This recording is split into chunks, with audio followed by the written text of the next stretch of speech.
So let me ask you this. What is it in your life that needs to change, but is really comfortable? And that the change is scarier than actually staying in the situation that you find yourself in? Do you want to get well?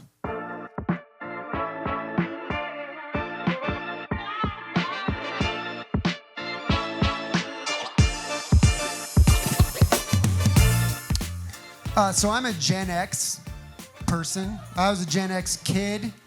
Any Gen Xers in here? We got any Gen Xers? You got to represent a handful of you. That's nice. That's nice. Do you all know what Gen Xers are known for? One of our standout characteristics?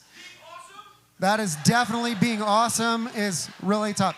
But one of our great gifts is that we can quote movie lines like nobody's business. Like my friend Danny, who's playing the bass over here, Danny and I can have an entire conversation in movie quotes for like an hour.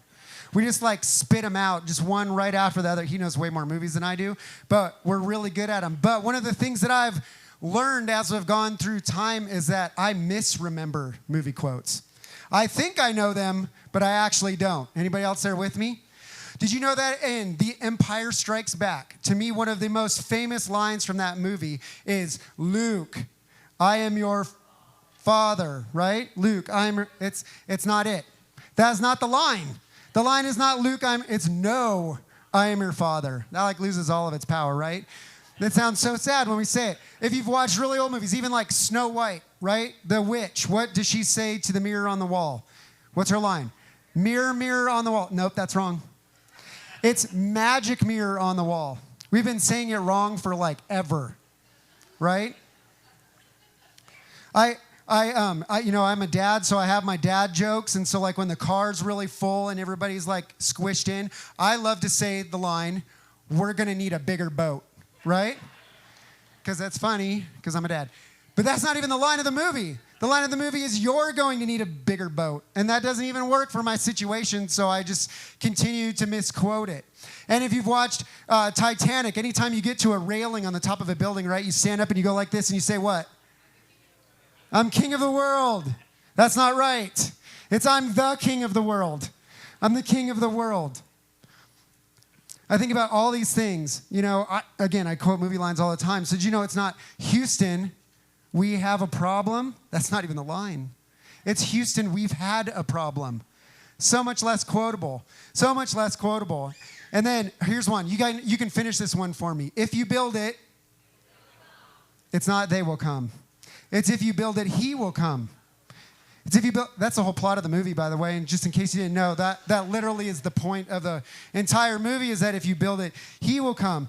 Even in like Star Trek, we'll say, beam me up, Scotty. They never said that in Star Trek. It's never once been said. And yet we have all these lines. Here's the biggest thing from my childhood that it has consumed brain space. So there's a group of childhood books that I read as a kid, and I read them to my kids when my kids came along, and it's a family of bears. And these bears are named the Berenstain Bears. Okay, that's not what I remember, folks. And if you're like me, they're the Berenstein Bears, right? The Berenstein Bears. And I remember this clearly because I remember thinking, well, could you actually pronounce it as Berenstein because it's like Frankenstein? But Berenstein Bears. And then all of a sudden, I remember when my boys were born, all of a sudden, all these books are called Berenstain Bears. Who are these people? What parallel universe am I in? And hear me, if you go onto Reddit, they believe we're in a parallel universe because of this. So don't go there. Conspiracy theories all along, if you want to hear about all kinds of super colliders and stuff like that, they go down the rabbit hole fast. But, so I went to the library, and I grabbed a book, and sure enough, Berenstain Bears and the spooky old tree. I'm like, this is my childhood, and it has been ruined. And then I look, and it's actually the name of the people. So if I remember Berenstein, they've changed their name somewhere along the time, right? Or I'm in a parallel universe. So I actually was like, okay, who's wrong here? And my mother-in-law, who I love dearly, she was an elementary school teacher. And so I'm like, Mom, do you happen to have any old Berenstain Bears books laying around? Because I want to see if they actually changed the name. Because this is really messing with me. So I asked her, sure enough, she has one. And sure enough, I'm the one that's wrong. Because it is Stan and Chan Berenstain with the Berenstain Bears. And I looked just to make sure. This thing's copyright 1987. So it's my childhood that's misremembered, right? Your childhood, if you remember, who remembers Berenstain Bears? I know, see, dude, that's called the Mandela effect. You can look that up. But listen, there's more concerning things in the Berenstain Bears. Mama Bear wears a nightgown everywhere. She's 27 years old. We got issues, right? So like, there's all kinds of things going on in Berenstain Bears that are problematic. But here's the thing, like, there's a lot of things I've misremembered through my life. And they're trivial. Some of them movie quotes, Berenstain Bears. But there are also things that I've misremembered in my own life that shape the narrative that I've lived by. So my dad, if you'd asked me for the longest time, I would have told you that my dad had a really bad temper. And I used that as an excuse for my own behavior, it gave me a reason to go when I act out, when I get angry about something, that's from my dad. You know, that's who my dad was. And I had this story that I would always, when people would ask, I'd be like, this is why I know my dad had a bad temper, because of this one instance that happened that to me was completely unimportant, and he lost his mind on me. Like, he just shouted at me for no reason. And I had the story, and it painted this narrative in my life, and that's what I remembered about my dad. And then one time, somewhere in my 30s, somebody asked me, what's another story of when your dad lost his temper? And I could not remember one. I had painted an entire narrative of who my dad was from one instance. And it had become the story of my childhood. And yet I couldn't remember another thing, but because that was the story of my childhood, it ended up being my story that then I used to help explain a lot of the things that I did as an adult, as a parent, and all of that.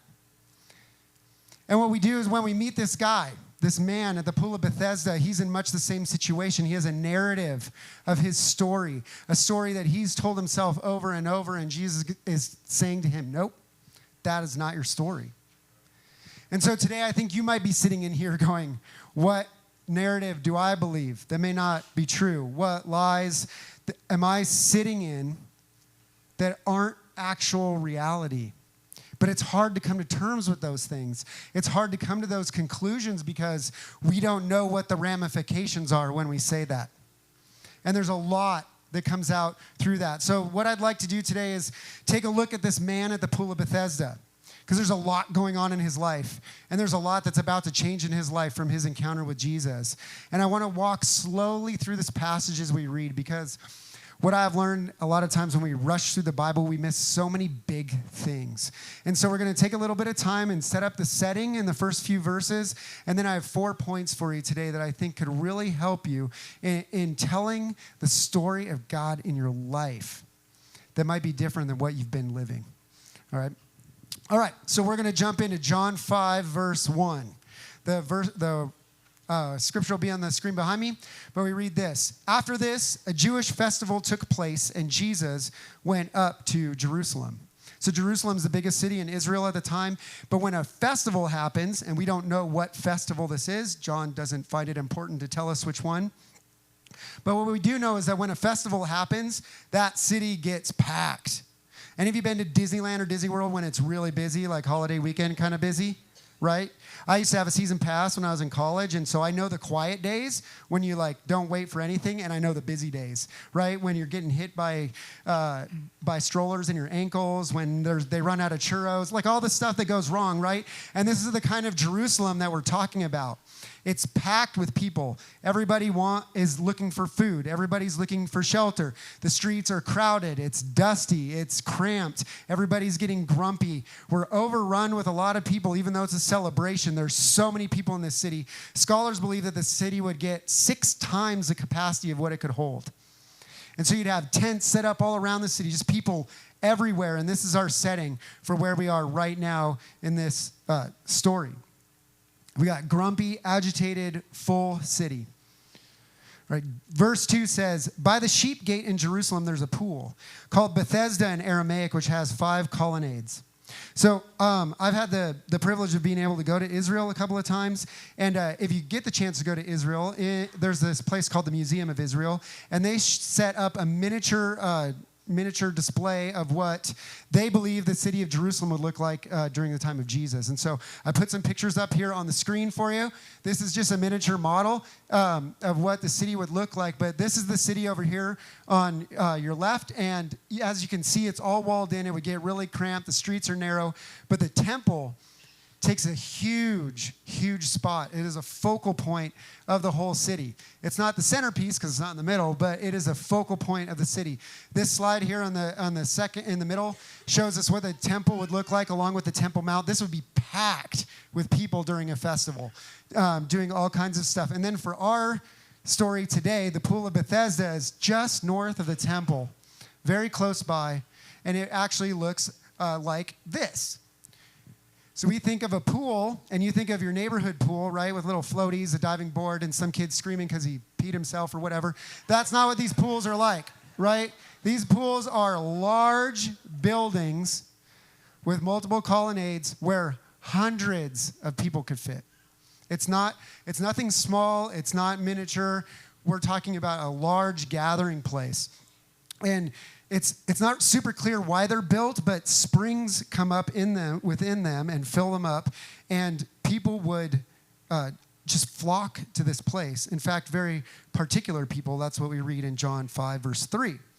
Within these lay a large number of the disabled, blind, lame, and paralyzed. When John says a large number, he means a multitude. He uses the same word to describe the feeding of the 5,000. So that's a multitude. Or all of the people that came to the Sermon on the Mount, that's a multitude. It's a large number. At the very least, we could assume hundreds, if not thousands, of people are showing up at this. The blind, the lame, and the paralyzed are all here at this place, at these pools. So then it begs the question, why?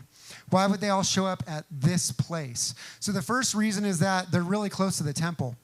So if for people to be generous, it's very easy to be generous after you worship at the temple, after you give, for the priests to be able to give, to take care of those that can't take care of themselves, and to be very generous. They were the receivers of generosity from the people that went by. And particularly at a festival time, people would be even more and more generous.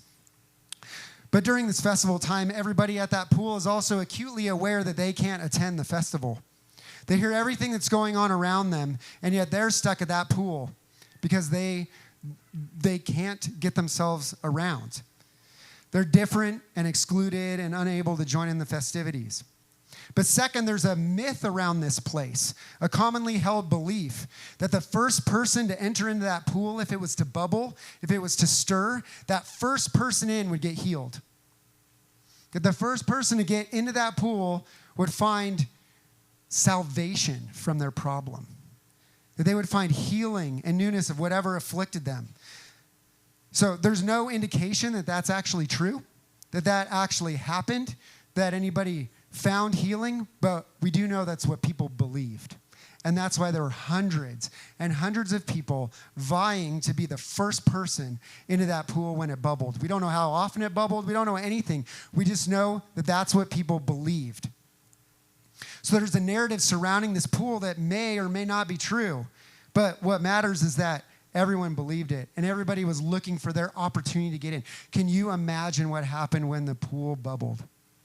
Can you imagine the chaos, the pandemonium, every man for himself climbing over one another, trying to be the first person to get in so that they could find healing, that they could find something new? It's like a no-holds-barred cage match, right? They're just going all for it to get in and be first. And yet what we find in this story is in a crowd of hundreds, we get one man. John 5:5. One man was there who'd been disabled for 38 years. 38 years. Now, we don't know this man's name. We don't know his story and how he got there. What we know is that for 38 years, he's had the condition that he's in. 38 years of hopelessness. 38 years of trying to be the first one in the pool. 38 years. Some of you guys in this room and in A2 or online, you've been dealing with something for a very long time, and you wonder, when is this ever going to get better? When will this ever change? 38 years is longer than Jesus was alive. He had been in this condition for a very, very long time. And as we'll see, this man feels alone in the crowd. He's hopeless. His disability, his past, his current situation defines who he is. There's likely a story he believes about himself that influences the way that he lives. And I don't think it's a stretch to say that there's someone, multiple someones in this room that can relate to him. You feel alone in a crowd. You feel hopeless or empty, that you can't ever find the solution to the problem that's going on. You might be defined by your situation. Whatever's happened in your past now, you hold as the defining thing for you.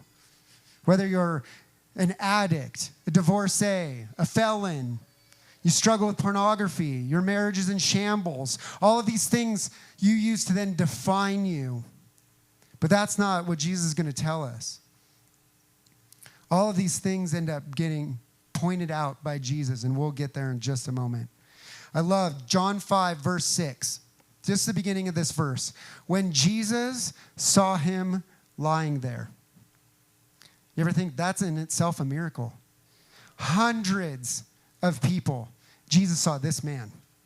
When Jesus saw him lying there, it might be the most incredible phrase in the whole passage. Walking through a crowd of people, Jesus sees this one man. I don't think it's a rom-com. I don't think there was like music when their eyes met or anything like that. But there's something that drew Jesus to this one man. And he saw him. When Jesus saw him lying there, Jesus saw him among hundreds of people. He saw him hopeless. He saw him stuck.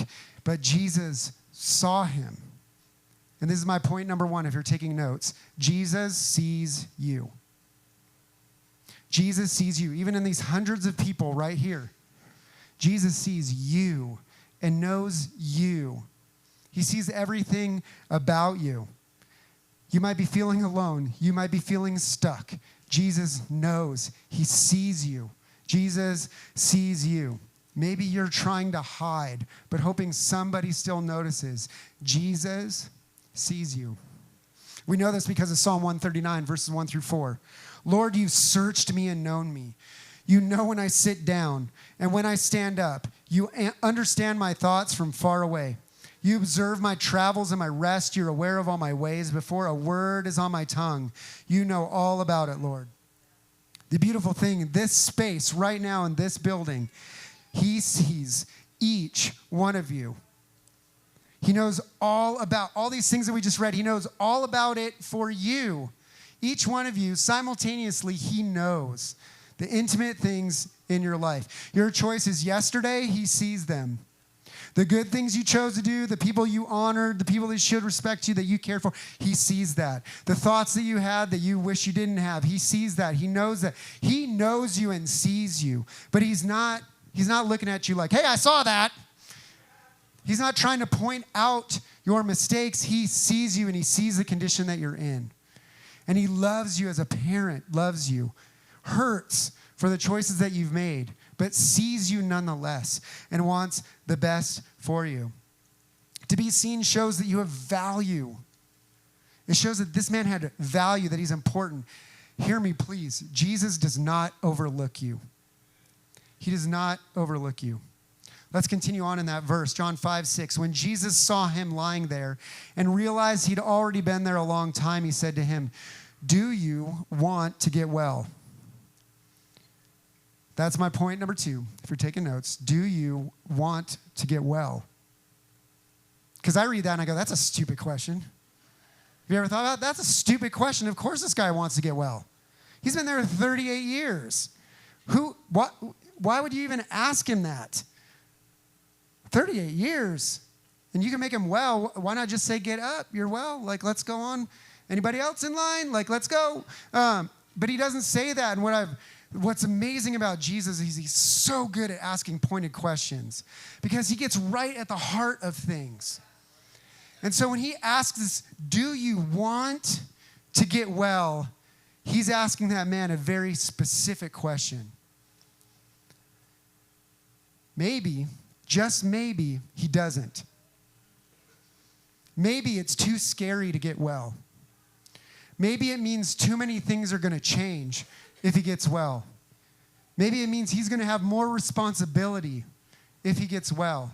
Maybe it's just too comfortable to say where he is. Anybody ever been there before? I've been there. I've been there. Because if he gets well, his life changes. Everything he knows is at the pool. All the people that he knows are at the pool. His sustenance comes from being at the pool.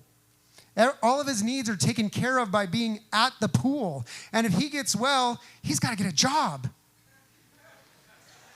He does. That's the reality. All of a sudden, he's now responsible for his relationships.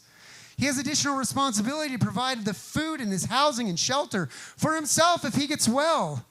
It's it might be very comfortable for him to be at the pool. Guys, he won't get pity anymore. He won't get pity anymore. Sometimes that's a pretty comfortable place to be. His entire story will change. He'll go from a passive character to an active character, right? Now he has to actually be part of making things happen. He has to come to terms that what he believes himself is no longer true.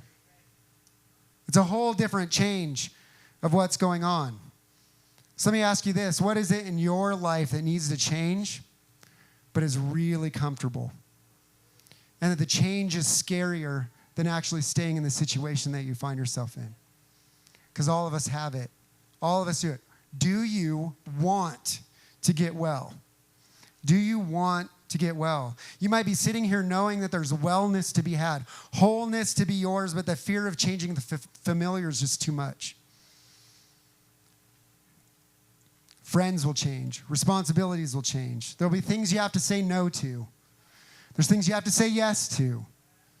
Because a change needs to happen in your life. Do you want to get well? Your priorities might need to be rearranged. The comfort of the familiar may need to be exchanged for the unfamiliar. There's a cost to be counted. Do you want to get well? With all of the consequences that come with that, do you want to get well? This man doesn't even answer Jesus' question. John 5:7 says, "Sir," the disabled man answered, "I have no one to put me into the pool when the water is stirred up. But while I'm coming, someone goes down ahead of me." Do you hear the tone of his response? He doesn't answer the question. He doesn't say, "Yes, I want to get well," or "No, I don't want to get well." What does he do? He comes up with an excuse. He comes up with an excuse. And that sounds really harsh, but we do this all the time. We come up with excuses all the time for why we can't, or why we won't, or why we don't want to get well, even though we're embarrassed to answer that question that we really don't want to get well. It's so much easier to have the excuses, to say all of the if-onlys, like this man. If only somebody could put me in the pool when the water is stirred. If only I had a girlfriend. If only I had a job that didn't suck. If only I had better parents. If only that trauma didn't happen in my life. If only I wasn't alone. If only. We all have all kinds of excuses to why we don't want to get well. And even if his excuse becomes reality, if somebody puts him in the pool, there's no guarantee he's better. He's looking at the wrong thing. And this is my point number 3. What are you looking at? What are you looking at? The man was looking to the pool for healing, and he had Jesus right in front of him, asking him if he wanted to be made well. But all he could do was look at the pool. All he could do was say, "I can't get into the pool." And Jesus is like, "But do you want to get well? Like, just answer the question, my friend." So let me ask you this. Are you looking at the pool in your life? Or are you looking at Jesus?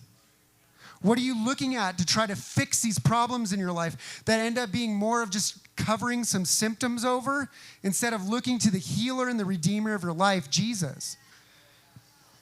Do you have what ifs and if onlys in your life keeping you from actually looking to Jesus? Are those things that you need to give up, get rid of? Because here's the thing, those pools, most of the time, are stagnant. They're not moving, they're just sitting there. We've got a stagnant lake in our state, right? You been near the Great Salt Lake in a while? That place stinks, right? The only thing in it's brine shrimp, like nothing can really live. It's not teeming with life. And when those pools would bubble, people go, there's life in this pool, because the Bible, when it talks about water that moves, it describes it as living water. Living water is water that moves, that's not stagnant, that's not left to sit there. So your life can stay stagnant as a pool at Bethesda, or you can turn to the one who promises living water. This man had a chance, 1 in hundreds of a chance. He was living in scarcity and hopelessness. And Jesus asked him right in that moment, do you want to get well? Just look at me. In John 10, 9-10, Jesus says, I'm the gate. If anyone enters by me, he'll be saved and will come in and go out and find pasture. A thief comes only to steal and kill and destroy. I've come so that they may have life and have it in abundance. Not in scarcity, not in hopelessness, in abundance. John 7, 37-39 says, on the last and most important day of the festival, Jesus stood up and cried out, if anyone is thirsty, let him come to me and drink. The one who believes in me, as the scripture has said, will have streams of living water flow from deep within him. He said this about the Spirit. Those who believed in Jesus were going to receive the Spirit, for the Spirit had not yet been given because Jesus had not been glorified. So this man, he's sitting at this pool. If he couldn't get well at the pool, why stay there? If he can't get well at the pool, why stay there? Because it was comfortable. It's all he knew. And he couldn't imagine something different. Did you notice this when we read the passage? How many other people got healed at the pool? Nobody. Can you think of another place where Jesus went where he didn't heal more than one person in the Bible? It's super rare. Super rare. Most time people line up to get healed by Jesus. They line up, they see one miracle, and they're like, I want a miracle too. Can I have a miracle too? Nobody else at this pool, because they're all fixated on the pool, and they missed the miracle that happened right in front of them. They're missing out on the great healer, the great physician right there in front of them. They're looking at a stagnant pool and missing living water. They miss the miracle that happens right in front of them, that it could even happen for them, no one else. You might be looking for the miracle in the wrong place. Stop looking at your situation. Move your eyes to the one who can bring new life to something. Look, there's so many things that we say, like, my ADHD is a curse, right? I just want a safe relationship to be in. My job is a punishment. My illness is because I did something wrong. And we look through these lenses of things, but you can't look at your life through those kinds of lenses. You have to look at Jesus, who gives these things new perspective. Perhaps your ADHD is not a curse, but a blessing of creativity. Perhaps that PTSD that you struggle through is now a gift to be able to share with somebody else who struggled through that same thing. Perhaps your addiction is that ability to overcome your addiction is now to be able to be used to help somebody else through it. That job that sucks is the place that you can help glorify God in and tell your coworkers about who he is. You want a relationship so bad, but rather than that making you whole, how about be a whole person that goes into a relationship? Rather than looking for that person to complete you. Your illness could be the very thing that lets you see the fullness of God's grace. But if you're always looking to the pool, to the possible fix of the symptom, you're going to miss out on the miracle that's right there. That man wanted someone to help him into the pool, and Jesus wanted him to experience the fullness of life. the fullness of life. John 5:8. Get up, Jesus told him. Pick up your mat and walk. Instantly, the man got well, picked up his mat, and started to walk. Here's my point number 4. Get well equals get up. Get well equals get up. I just want to show you how this works out in the text because I love when these things happen. Jesus says, get up, pick up your mat, and walk. And the man got well, picked up his mat, and started to walk. Do you see how that all works? Get up, get well. How would you know if that man was well? What's the only way that you know that he's well? He gets up. And so we want to be well, and sometimes we don't even live into that healing. You've been in here and you've found something in Jesus, but you haven't chosen to live into it, to step into it, for it to actually be true in your life. Get up. There's a story about a paralyzed man who is lowered through the roof of a house because they can't get to Jesus. His friends lower him down on this mat, and Jesus says the same thing to him. Get up, take your mat, and walk. And I love this because there's action behind what Jesus is telling them to do. That takes some movement, some motion, something to actually happen. But what I love in this is that, well, here's the thing. I didn't understand why Jesus would say, take your mat. Did you think about that? What? The guy doesn't need the mat anymore, right? He doesn't have any use for that mat. Why take the mat? Why for both of these guys? Take your mat and walk. And then it hit me. This is how people know who this guy was. He's carrying his mat around. His mat that used to carry him, his mat that used to be his comfort, his mat that used to be his struggle, he's now carrying it. It's not carrying him anymore. And it's no longer his comfort, it's his story. It's his testimony. It's evidence of what God has done in his life, of how Jesus has healed him. No longer does the mat carry him. He carries the mat. He's the boss of it. It does not tell the story of his life. He tells the story of it in his own. Your life's never one event or a series of events in your life. The author of your life, Jesus, has a bigger story to tell in your life than the series of events that have happened within it. The thing that's been your comfort and carried you, you got to pick it up. It's your story now. It's your testimony. It does not carry you anymore. You can carry it. The thing that was your greatest burden can be your greatest victory.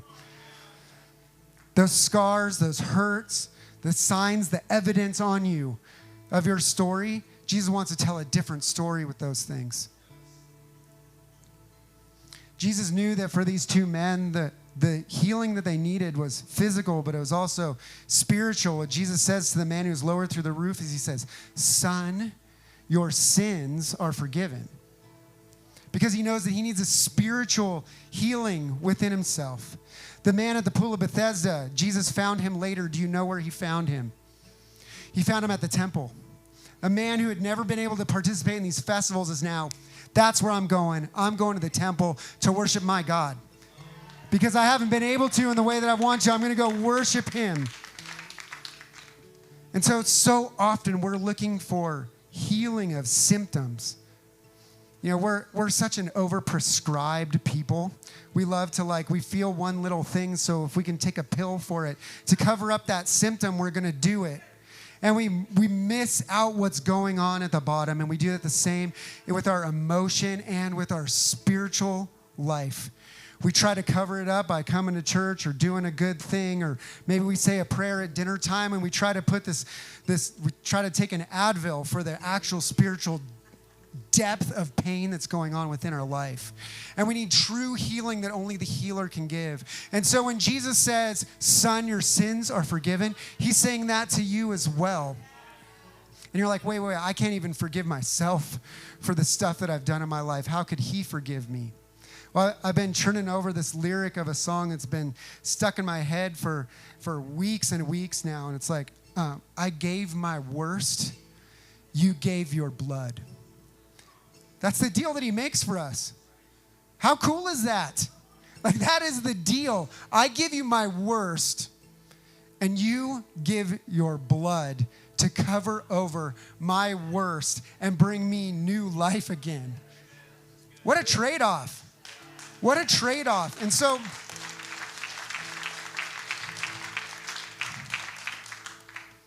you might be here, you might believe that there's an if only in your life.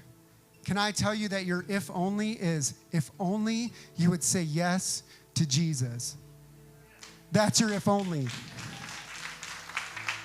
Now, saying yes to Jesus doesn't mean it's a quick fix, that everything's better as you walk out of this place, but I will tell you this, you're not alone. You have hope.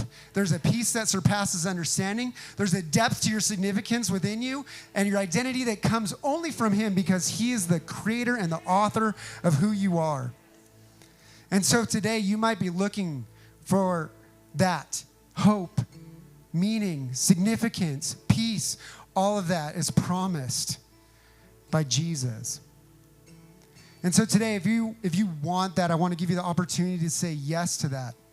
And so I'm going to ask everyone in here, just bow your head, close your eyes. We're going to do a simple prayer together. If you have a longing within you to know that hope and that peace, if you feel that there's change that has to happen with you, but you don't know how it could possibly happen, it starts with Jesus. So with every head bowed, every eye closed, we have people moving around, but they're here to host you. If you could just hang tight. If everybody could repeat this prayer after me, just say it nice and loud so nobody's left out. Pray this prayer. It's about the heart of it, not the words. And if it's the first time you've prayed this, I pray that it would be just with all of who you are. So repeat after me. Jesus, I admit I'm dead in my sin. I want new life. I want to be well. I believe you can give me new life. Forgive me for my sin. Make me new. I will follow you all the days of my life. I'm turning from my way, and I'm following your way.